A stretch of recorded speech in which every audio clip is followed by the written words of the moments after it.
ఎముకలు కుల్లిన వయస్సు మల్లిన సోమరులారా చావండి, నెత్తురు మండే శక్తులు నిండే సైనికులారా రారండి.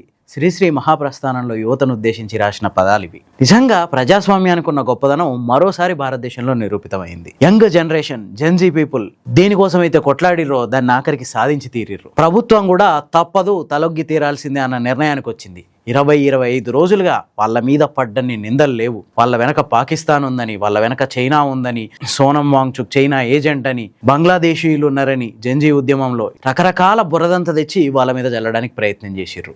అడుగడుగున జెన్జీ ఉద్యమాన్ని అడ్డుకోవడానికి ప్రయత్నం చేసిర్రు. అయినా ఆఖరికి మొక్కవోని పట్టుదలతో విజయాన్ని సాధించింది జెన్జీ. ఈరోజు అసలు ఏం అడిగిర్రు వాళ్ళు ఏమన్నా దేశంలో ఉన్న ఆస్తులు రాసి ఏమన్నారా, లేదంటే ఛత్తీస్గఢ్ అడవుల్లో ఉన్న ఖనిజ నిక్షేపాలు తెచ్చి ఏమన్నారా, లేదంటే ఆరావళి పర్వతాల్లో ఉన్న గ్రానైట్ గనులు అన్నారా? వాళ్ళు అడిగింది ఒక న్యాయం.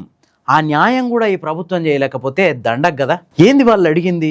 22 లక్షల మంది రాసిన నీట్ ఎగ్జామ్ లో అవకతవకలు జరిగి నీట్ పేపర్ లీక్ అయితే 25 మంది విద్యార్థులు చచ్చిపోతే వాళ్ళకి న్యాయం చేయమని అడిగిర్రు. దీనికి కారణమైన ఆ మంత్రిత్వ శాఖకి మంత్రిగా ఉన్న పెద్ద మనిషిని రాజీనామా చేయమని అడిగిర్రు. చనిపోయిన 25 మంది విద్యార్థులకు న్యాయం చేయమని అడిగిర్రు. దానికోసం దేశంలో ఉన్న యువతంతా కదలాల్సిన పరిస్థితి వచ్చింది. ఇందులో ఏమైనా ఆర్థిక విషయాలు ఉన్నాయా? యువత కోసం మాకు ఇది చెయ్యండి అని చెప్పి గవర్నమెంట్ని ఏమైనా వీళ్ళు నిలదీసిరా? ఏమీ లేదు. ఒక న్యాయం కోసం దేశంలో ఉన్న యువతంతా ఒకే తాటి మీద నిలబడ్డది. దాంతో కేంద్ర ప్రభుత్వం దిగిరాక తప్పలేదు. అది నేటి యువతరానికి ఉన్న పవర్. నిజంగా ఈ జెన్జీ మీద బురద జల్లిన వాళ్ళలో ఎక్కువగా ఉన్నది ఎవరు తెలుసా? ఈ ఎముకలు గుల్లిన వయస్సు మళ్ళిన సోమరులే ఉన్నారు. రిటైర్డ్ అయ్యి ఇంట్లో కూర్చున్నోళ్ళు, పనేమి లేక జనానికి సూక్తులు చెప్పేటోళ్ళు, వీళ్ళే ఇన్ని రోజులు యువత మీద బురద జల్లింది. ఆ తరం పని అయిపోయింది అన్న విషయాన్ని జెన్జీ రుజువు చేసింది. ఈరోజు ప్రజాస్వామ్యంలో ఏ పాలకుడైనా ప్రజా ఆందోళనలకి, ప్రజల ఇంట్రెస్ట్ ఉన్న సమస్యలకి ఖచ్చితంగా తొలగాల్సిందే, లేదంటే రిజల్ట్ ఇట్లానే ఉంటుంది. ఇప్పటికైనా బీజేపీ గవర్నమెంట్ చాలా హుందాగా స్పందించింది. చాలా సంతోషమే, చాలా మంచి పరిణామమే. కానీ ఒక 15-20 రోజుల ముందే ఈ పని చేసి ఉంటే నీట్ ఎగ్జామ్ లీకేజీలో బీజేపీ నేతలే ఉన్నారని చెప్పి అప్పట్లో ఆరోపణలు వచ్చినాయి. కనీసం తీసుకున్న చర్యలు ఏం లేవు. ఏమనంటే మేము రీ ఎగ్జామ్ కండక్ట్ చేసినాం కదా, రీ ఎగ్జామ్ కండక్ట్ చేస్తే చచ్చిపోయిన 25 మందికి న్యాయం జరుగుద్దా? ఎన్నో ఆశలతో ఎగ్జామ్ రాసి చాలా మంచి ర్యాంకులు తెచ్చుకొని నెక్స్ట్ రీ ఎగ్జామ్ కండక్ట్ చేసినప్పుడు ఆ డిప్రెషన్తో ర్యాంకులు పోగొట్టుకున్న వాళ్ళకి అవన్నీ వస్తాయా? మళ్ళా రావు కదా. మరి దానికి గవర్నమెంట్ ఏం చేయాలి? ఏదో ఒక న్యాయం చేయాలి కదా. దానికి ఎవరో ఒకరు బాధ్యత తీసుకోవాలి కదా. ఆ బాధ్యత తీసుకోవాల్సిన ప్లేస్లో ఎవరు ఉండాలి? విద్యాశాఖ మంత్రి ధర్మేంద్ర ప్రధానే కదా.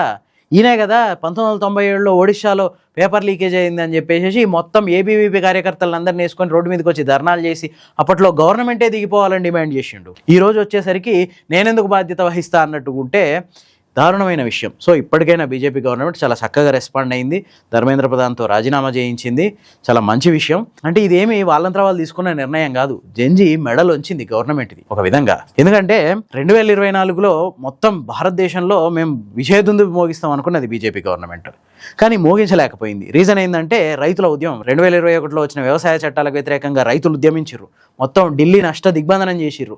ఏం చేయాలనో తెలవక దిక్కుదోచని పరిస్థితుల్లో వ్యవసాయ చట్టాలను వెనక్కి తీసుకుంది గవర్నమెంట్. ఆ దెబ్బ 2024 ఎలక్షన్స్ లో చాలా గట్టిగా కనపడ్డది, మామూలుగా కాదు. ఏపీలో చంద్రబాబు, బీహార్లో నితీష్ లేకుంటే గవర్నమెంట్ కూడా ఏర్పాటు చేయలేని పరిస్థితి. పూర్తి స్థాయిలో మెజారిటీ రాలే బీజేపీకి ఒంటరిగా.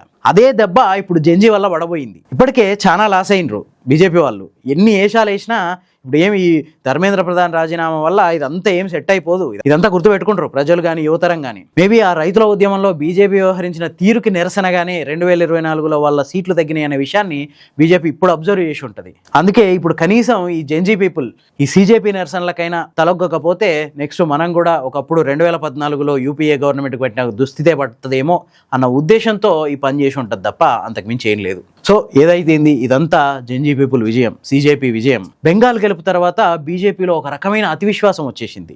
ఇక భారతదేశం అంతా బీజేపీ ఏకఛత్రాధిపత్యం కింద ఉండబోతుంది అన్న భావన విరిగిపోయింది. ఆల్మోస్ట్ బీజేపీ ఎట్లయిపోయిందంటే పరిస్థితి, ఇక బెంగాల్ గెలుపుతో మొత్తం భారతదేశం అంతా మాది, నెక్స్ట్ తెలంగాణ, ఆ తర్వాత తమిళనాడు, ఆ తర్వాత కేరళ, ఇట్లా వాళ్ళ అంచనాలు పెరిగిపోతున్నాయి. అసలు ఇక వేరే పార్టీలకు చోటు లేదు. అసలు ప్రజాస్వామ్యమే కాదు, మొత్తం మేము రాజరికంగా ఏలేస్తాం అన్న ఎక్స్పెక్టేషన్స్ పెరిగిపోయినాయి కొద్దిమందికి. సో ఇప్పుడు జెన్జీ మొత్తం దాన్నంతా ఇక్కడ తల వెంట్రుక నుంచి కాలి గోటి దాకా దించేసింది. సో ఇప్పటికైనా ఏ ప్రభుత్వం అయినా, అది బీజేపీ కాదు, కాంగ్రెస్ కాదు, బీఆర్ఎస్ కాదు, టీడీపీ కాదు, ఇంకొకటి కాదు, ఏ ప్రభుత్వం అయినా ఒకటి గుర్తుంచుకోవాలి ఈ ఇన్సిడెంట్ తర్వాత.